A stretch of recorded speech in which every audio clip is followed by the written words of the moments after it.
What's up guys, it's me Jimmy again. So here the Sony A6400, I'm gonna show you the dial. So there is one this dial will work as depending on the mode. For example, in aperture mode this one will work for the aperture. For in shutter speed mode it one will work with as a shutter speed.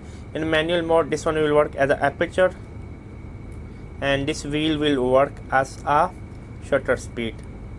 So in aperture mode again this wheel will work as a exposure compensation.